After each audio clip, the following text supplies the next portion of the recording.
Hello everybody and welcome back to another episode of the FIFA 21 Charlton Athletic Career Mode. I can only apologise for the lack of videos on this channel lately. Yeah, there's no other way I can really put it. I'm just sorry that there hasn't been any videos. But we are now back and we are ready for Season 2 of this career mode. If you haven't watched Season number 1, be sure to go check that out. If you have seen it, you will know full well that we have won the League 1 title and we are now back in the Championship. And in this opening episode of Season 2, we jump straight into transfers. We get businesses done, players coming in, players going out, and we get into our first game of the Championship season. So without any further hesitation, let's jump straight into this. Okay, so here we are back on the career mode save. It has been a long time since I've been on this save and a long time since we've actually done a video of these, which again, I can only apologise for. But before we get into the new season, I would just like to remind you guys of some upcoming transfers and some upcoming businesses that we're going to be taking care of. So as you can see here, Erhan Oztuma, who I said in the last episode that we're going to be selling, will be moving on to Trabzonspor upon the expiration. Oh, upon the end of the season, sorry, should I say. He'll be leaving the club, going to Turkey. And I have also made the decision to transfer list Conor Washington. Despite how good he was last season, I've made the decision to sell him and keep Charlie Kelman. If you guys remember from the previous episode, I said I was either going to do that or loan out Kelman and keep Conor. But I've decided to sell Conor because, I mean, he is getting on a bit now. His age is sort of letting him down and Charlie is young and up and coming. So I've decided to bin off Conor and keep the American. In terms of our objectives for season number 2, nothing really major. It says here, you know, grow the club's worth by 100% within 3 seasons. And then our championship objective is to finish mid-table, which I was quite surprised by. Certainly a big ask from the board. And as you can see from our transfer budget, we do get a decent amount of money as well. 7.5 million we end up with when we do the adjustments. Now, as you can see here, there is confirmation of some of the deals that have happened already. So Oztuma has left. Joel Powell, if you remember, has gone out on loan to Poland. Andre Wisdom, who we signed on a pre-contract agreement from Derby before the end of last year, has now joined the club as competition for Luke Hemerick. James Vinnings has signed for Harrogate Town, and as you can see below there as well, Roman Stepanenko has signed for Fleetwood Town on loan for the remainder of the season. And we keep the business deals going, man. We keep the deals going. We decide to loan out Christopher Jensen, our Danish keeper, on loan to Lyngby. For some reason, I actually lost the footage to that confirmation. Confirming him being loaned out, but I can assure you he has gone out on loan. We jump into our first pre-season friendly game here. We're playing Gaziantep, who I think are a Romanian side, and it ends a board draw, 0-0, nothing happened at all. We then go into the next game against Copenhagen, who are one of the better sides in this competition, and it's a 1-1 draw, so we draw the game 1-1, at least we managed to grab a goal. Fajira Kenabiri, that band, managing to grab a goal. Gaziantep drew 2-2 with Rosenborg, who are also in our group. Then we receive a loan offer for Lord Zejin Fujimoto. Shanghai SIPG want him on loan for the remainder of this season, and again I lost the footage to that, but I can confirm that Fujimoto has gone out on loan to Shanghai. It is a big shame that he has departed the club, but as I say, it needed to happen to try and grow his development. Now we get into making our first signing of the episode and the first signing of season number 2, and I've decided to go with a goalkeeper, and it's this one called Ethan Horup. Now, as you saw on the transfer targets below them, you would have seen Martin van der Voort and Dylan Phillips. Now, those two were by far and away one of the most suggested players that I asked you guys for. I asked you guys for players for me to sign on YouTube and on Instagram, and you guys came back with Van der Voort and Phillips. But upon doing some more research, I found this guy, Horup, who was a free agent. He was playing for Club Brugge in Belgium beforehand, and according to FIFA, he is a similar rating to Van der Voort and Phillips. He's just slightly older, but I was thinking I mainly did this deal purely because of the amount of money that I had at the time, and as you can see, there was a lot of areas that I needed to strengthen or I wanted to strengthen in this team, so I made the decision to go with a free agent as opposed to Van der Voort and Phillips. I may sign either one of them later on in the career mode, but as of now, I've decided to go with the safe option and sign a free agent, and that is this guy, Ethan Horup. Now, as you can see in his contract, he has signed a 3-year contract, crucial squad role, which is understandable. Obviously, he wants to be ahead of Ben Amos in the team, and obviously we wanted a better keeper. In terms of his wage, we were dilly-dallying quite up and down with it, because as you can see, our wage budget is like 36, 26 or whatever it is, I don't know. It's very, very small wage bill, basically, and I was a bit, tossy-turvy with how much to offer him. In the end, we went with £8 grand wage, And I believe, yes, he does take it. So that is officially a done deal. Our first signing of the Championship season is American goalkeeper Ethan Horoff joins the club on a free transfer. Again, I know you guys really wanted me to sign Phillips and Van der Voort or one or the other, but I decided to go with Horoff because it just makes sense. You know, he's the same rating as the two of them, and he's a free transfer, so I'll take a free deal at the end of the day. We get into our final game of the pre-season tournament, Horoff's debut, and we do pick up a 2-1 win over Rosenborg. Madison got one of them. We don't find out who got the second, and because Copenhagen absolutely smashed Gaziantep, it does mean that we are through to the next round. We're through to the semi-finals of the pre-season tournament. We do receive a transfer offer here for our Northern Irish striker Conor Washington. We did decide to put him on the transfer list over Charlie Kelman, over loaning out Charlie Kelman, should I say. And we do receive an offer from German side Sandhausen, who I believe are in the third tier of German football. They offer 670 grand. We decide to go with an improved offer of 740, and without any hesitation, they take the offer. So I was very, very happy with that, to get that amount of money for him. And now he is at 29, so understandably his worth probably isn't going to be as much as, you know, you would like it to be, basically. So Washington does depart the club. He signs for Sandhausen for 740 grand. Then we get into our second signing of the summer transfer window, and this one is a personal one of mine because I've been looking to sign this guy for the longest time in this career mode. We did try to sign him in the January transfer window last season, but we couldn't get him on loan because he didn't want to, basically, or I think his contract length didn't allow him to do that. And it is Teden Mengi from Manchester United. He's a very young player, obviously 18 years of age, 18, 19, 67 rated, has very good potential, very good career ahead of him. And we do decide to try and get him for £2 million.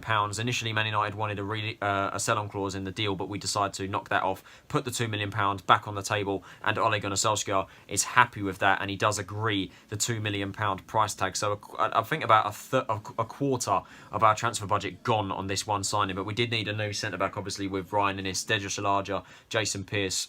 Sorry, not Jason Pearce, we sold him. Akin Fanboy, who obviously left on loan, has gone back to Norwich, and then obviously Zejun Fujimoto has now gone out on loan, so we need two centre-backs. And Mengi is going to be the centre-back that's going to be competing with Oshilaja for a spot in the team. We do want to sign another marquee centre-back ahead of Teden to really establish our defence as a really solid unit. Teden will be brought in as like a kind of like competing in with Deji. So we do get into the negotiations of his deal now. He wants an important squad role, which is fine by me. We offer a 5-year deal, which he agrees to. We don't want a release clause in his length, and we do then get to his wage. He's currently on 12 grand a week, 12.5 grand at Man United, and considering we are a championship team, obviously just come up from League One, we will be decreasing his wage. So we do decide to go with 7,500. I actually do think we up this a little bit.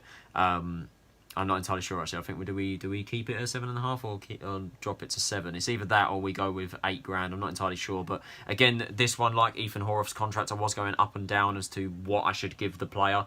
Couldn't really decide, but in the end we do go with 7.5 grand. I do make my mind up eventually. We go with 7.5 grand. He wants 7.8 grand plus a couple bonuses. I didn't really have an issue with that. I just removed the unnecessary clean sheet bonus, basically, and he is happy with that. So that is a done deal. Our second signing of the transfer window, technically our third if you include Wisdom from last year as one of them, Horoff being the second, and the third one here being announced to the media is Teden Mengi. He has completed a permanent move to Charlton from Manchester United on a 5-year deal, and I am very, very happy with that one. Some really good competition in the centre-back area now, and obviously very young talent, 19 years old, very good potential and very good hype around him.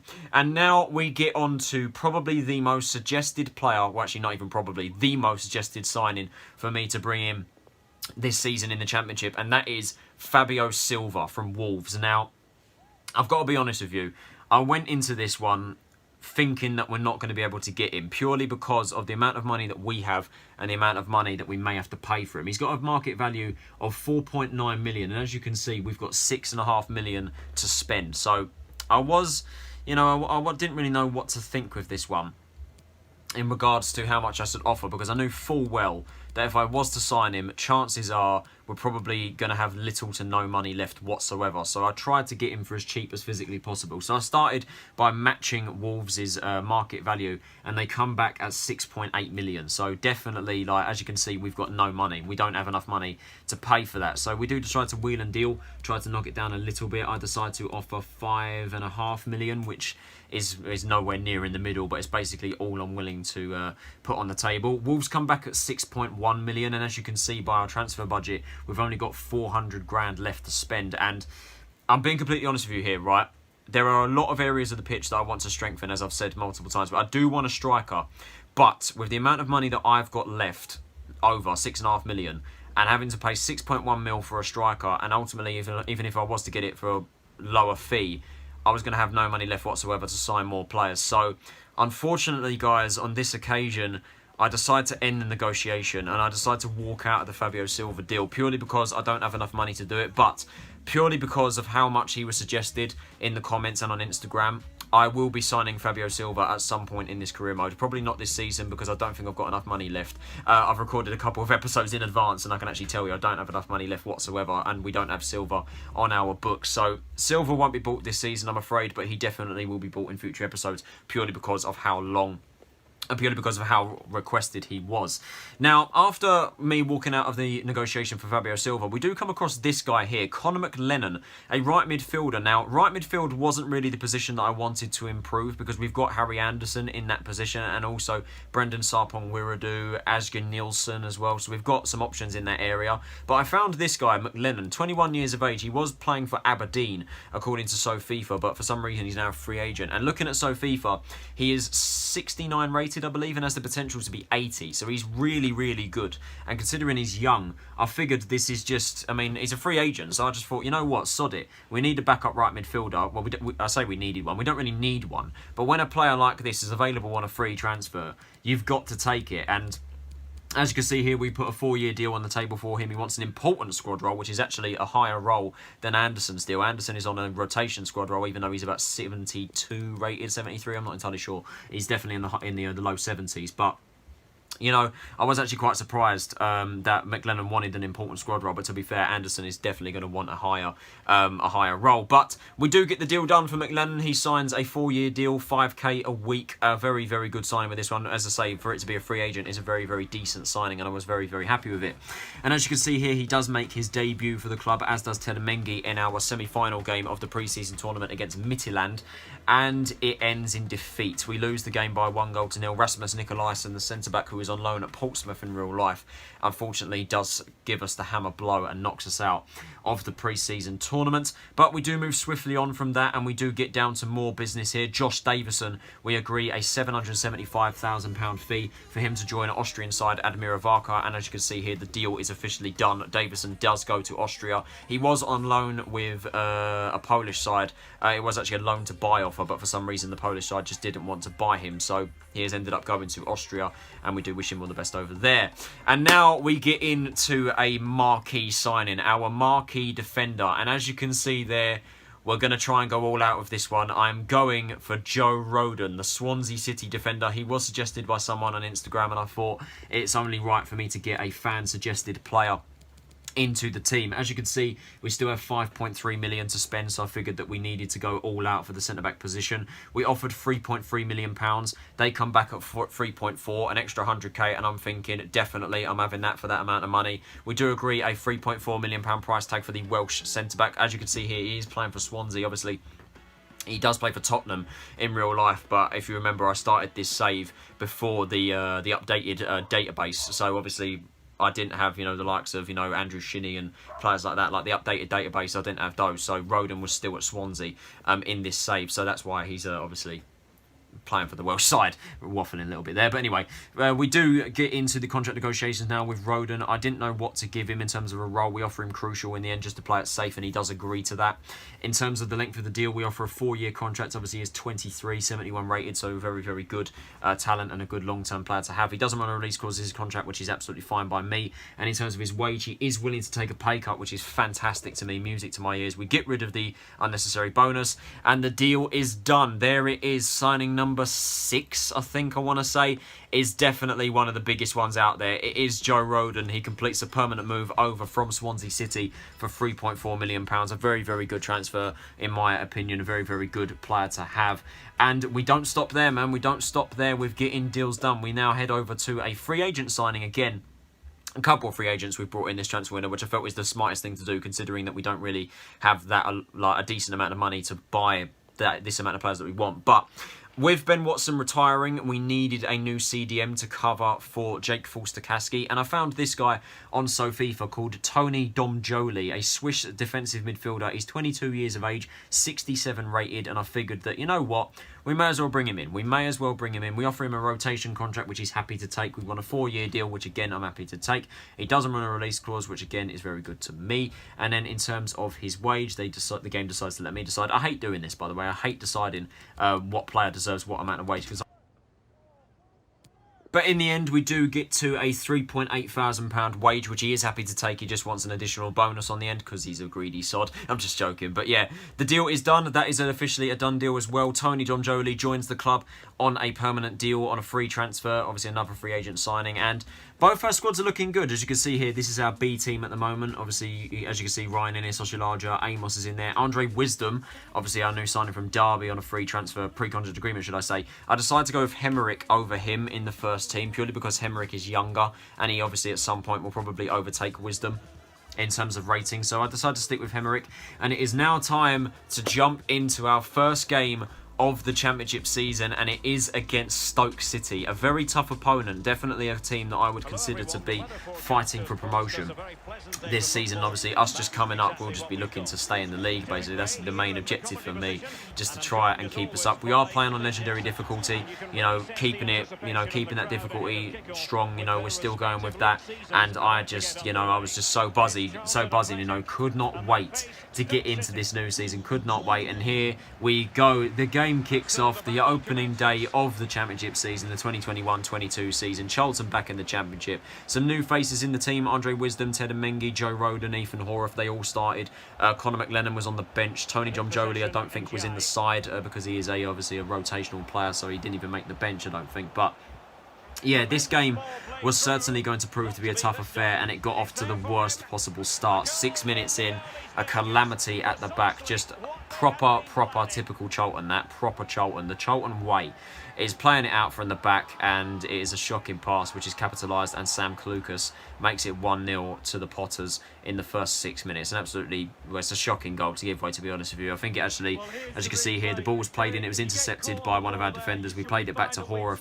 Horace passed it to Wisdom, and then Wisdom has been dispossessed. It's come out to Clucas. Clucas has taken it on first time on the left foot. It does actually hit the post on the way in there, but yeah, disappointing goal to give away. Absolutely shocking from a defensive point of view. But we were looking to get back into it now, and we were trying to get back into the game here. Fajiri Kenneberry gets put through. He tries to go around the defender, has a shot on the left foot, and it is well saved by the keeper. As you can see, I'm trying to rally my team forward here. Stoke now get the ball 25 minutes in on the right-hand side. They're trying to work it round, trying to cross it in the box. We're trying to get out to them, and they do manage to get through here. They're trying to get the ball in the box. They're trying to hold it up. It's just the typical legendary difficulty thing. They just hold the ball up, waiting for you to drag the defender out, and then they can get a shot away. They do play it up quite nicely here. They win the header there, but a good save by Horace. Obviously well dived for that one. And then we make an interception here. We're looking to come forward once again. We play in Harry Anderson. Anderson cuts inside on the right hand side. He's got a really good opportunity here, and the keeper pulls off a good save again denying us once again. We're trying to get forward here. Really good opportunity there from Harry Anderson, but well saved by the keeper. I definitely think that Stoke were a very tough opponent. You know, they were really tough to break down, and they probably should have gone 2-0 in front there with an open opportunity there for Benicophobe, I think that was, but a really good save again by Horace. Very well dived to make that save, a good reflex save. But you know, we were trying. We did have our opportunities, you know. We did have our opportunities to try and get forward here. Chucks Anike bursting forward, plays in a Kenneberry. I think he's actually offside here. Yes, he was. Played offside there. Unfortunately, he did find the back of the net, but obviously the goal does not count with him being in an offside position. Harry Anderson gets put through again, very similar to his chance in the first half. Is he going to put this one away? No, he isn't. Another save again by the Stoke keeper. Just ridiculous. You know, 2 opportunities from Harry Anderson, very similar. Fired wide. Not fired wide, sorry. Saved by the keeper. He does get a third one here. Is he going to play it again? He's going to play it across the box this time rather than shooting. and Akenabiri, the keeper, manages to save it. But yeah, it was just a frustrating game. You know, we couldn't really get our chances again. We couldn't really find decent opportunities. The keeper just saved most of our attempts, but Stoke were a difficult team, and it went from bad to worse as Stoke did seal the game off in the last kick of the game. Tyrese Campbell, in additional time, made it 2-0. You know, as you can see here, they were patiently waiting for the ball to be played in. Eventually, they found Campbell, and that was a goal. He was always going to score that. And that is how the game ended. Our championship campaign ends in defeat. Stoke City beat us by 2-0. A disappointing game for us. We just could not put away our chances. The keeper pulled off a good save for them, to be fair, but a defensive calamity for their first goal, and then yeah, just a frustrating to concede right at the death there from Campbell. But yeah, obviously we'll learn. There's still a long way to go. There's still a long way to go in the season, but it's just disappointing to open on a defeat.